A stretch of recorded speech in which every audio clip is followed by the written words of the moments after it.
In 2019, a woman named Elena, a freelance translator living in Lisbon, was having the best year of her career. She translated Portuguese to English, mostly legal documents, medical reports, sometimes novels. She'd been doing this for 11 years, built her reputation word by word, client by client. Her rate was $65 an hour, not extravagant, but enough. Enough to rent a small apartment near the river, enough to take her mother to dinner on Sundays, enough to feel like the years of learning, the dictionaries she'd worn through, the late nights correcting grammar no one else would notice had added up to something. $65 an hour. Remember that number. Elena wasn't famous. She wasn't building a startup. She wasn't trying to change the world. She was doing what most people do. She had a skill, she sharpened it over time, and the world paid her for it. That's the deal, right? You learn something difficult, you get better, the market recognizes your effort, and slowly, year by year, your life becomes a little more stable. It's not glamorous, but it works. It's worked for decades, for centuries really. The carpenter gets better at joints, the surgeon gets steadier with the blade, the translator learns the silence between languages, the parts that don't translate directly, that only experience teaches you to hear. Elena heard those silences. That was her edge. And for 11 years, that edge was enough. Sometime in early 2023, Elena noticed something she couldn't quite explain. The jobs were still coming, but the conversations had changed. A client she'd worked with for 3 years sent her a file, a 40-page legal contract. Normal work. Except this time, attached to the email was a second file, a machine-translated draft, already done. The client wrote, "Could you just review this, fix anything that sounds off?" 40 pages of translation, reduced to a proofread. She did the work. She fixed what needed fixing, sent it back. The client paid her, but not $65 an hour, $20. She didn't lose her job that day, but something else happened, something harder to name. Over the next 6 months, Elena watched the same scene repeat. Different clients, different files, same pattern. The work still existed, but it had been compressed. What used to take her 8 hours now arrived pre-translated. She'd spend 90 minutes cleaning it up.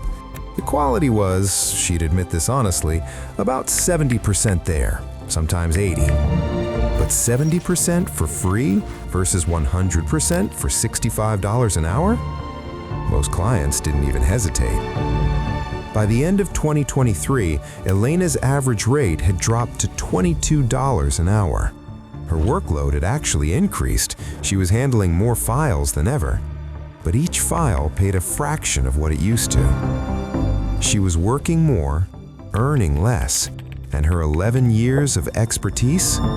Still there, still real, still hers, but suddenly worth less. Not worth less, worth less. That distinction matters, and it's the part no one is talking about. There's a term economists use when they talk about what happens to the price of something after a market gets flooded with a cheaper version of it. They call it value compression. Not replacement, not elimination, compression. Here's the difference, and it matters more than most people realize. When something replaces you, it's visible. You get a letter, you lose your desk.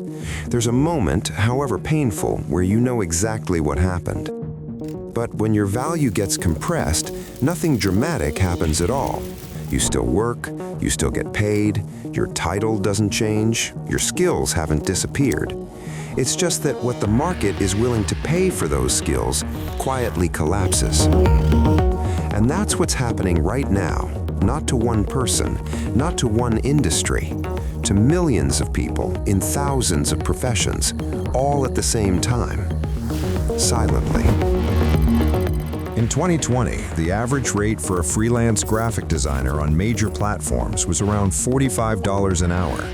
By late 2024, that same category averaged $19. Not because designers got worse, not because demand disappeared, but because AI tools let clients get to good enough on their own, and suddenly they only needed a human for the last 20%. Writing, the same pattern. In 2021, a mid-level copywriter could charge between 50 and 80 cents per word. By 2024, platforms reported rates dropping to 8 to 15 cents for the same type of work. Long-form blog posts, product descriptions, landing pages. The words still needed a human touch, but the starting point had changed. The human was no longer the author. The human was the editor. And editors get paid less than authors. They always have. Translation, graphic design, copywriting, code review, data analysis, customer support, even medical transcription. Different industries, different skills, different people. Same story. The job didn't disappear, the price did. Now here's where it gets personal.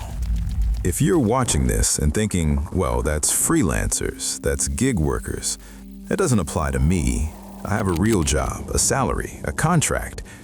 Let me ask you something. What happens when your company realizes that 3 people using AI tools can do what 5 people did before? They won't fire the 5, not at first. They'll just not replace the 2 who leave. They'll restructure the team, rename some roles, maybe give you more responsibility without more pay. And slowly, your 40-hour week becomes a 50-hour week. Your salary stays the same. Your output doubles. You still have a job, but the equation has changed. The writer Ursula K. Le Guin once said, "We live in capitalism. Its power seems inescapable. So did the divine right of kings." She wasn't talking about AI.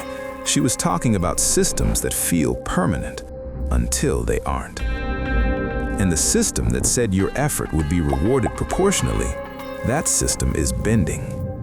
Not breaking, not yet, but bending. Here's what makes this different from every other technological shift in history. When the automobile replaced the horse, you could see it. When factories replaced craftsmen, there were protests in the streets. When the internet disrupted newspapers, the closings were front-page news.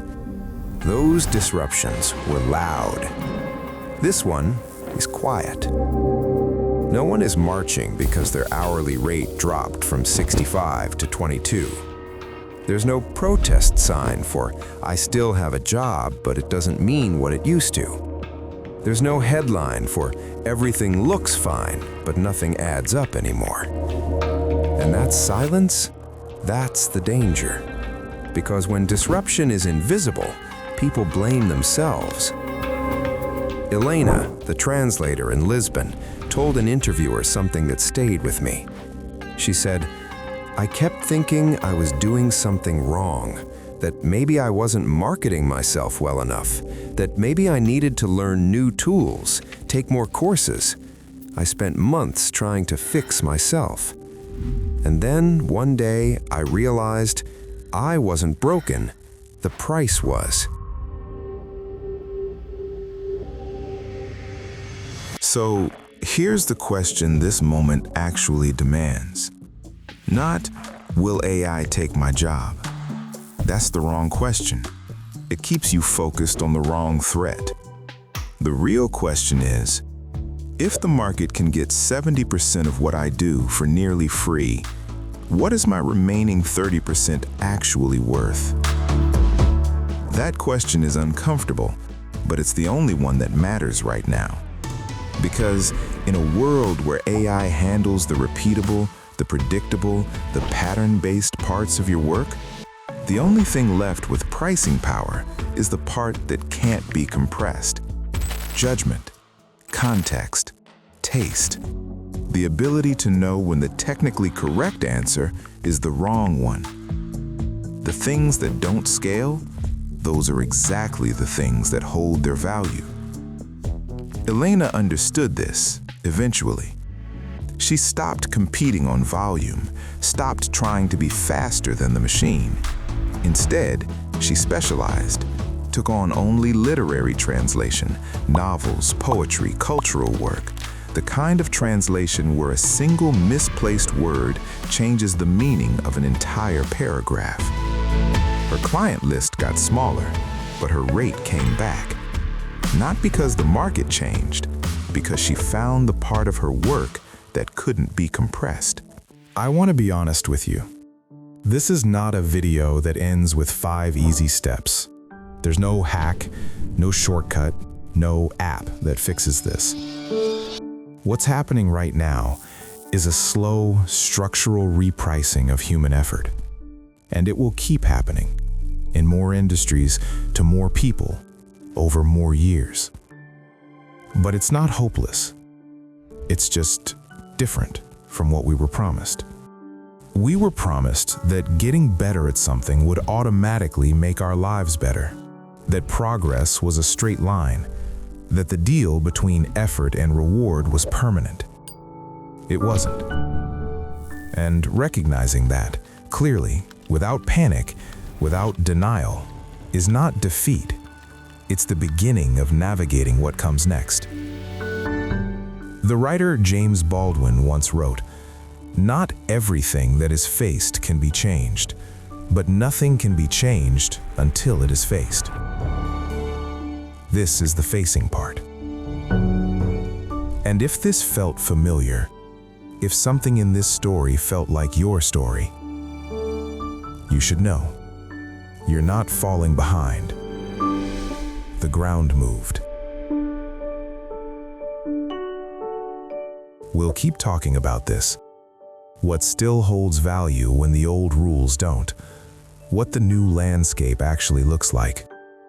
Not predictions, not panic, just clarity. Subscribe if that matters to you.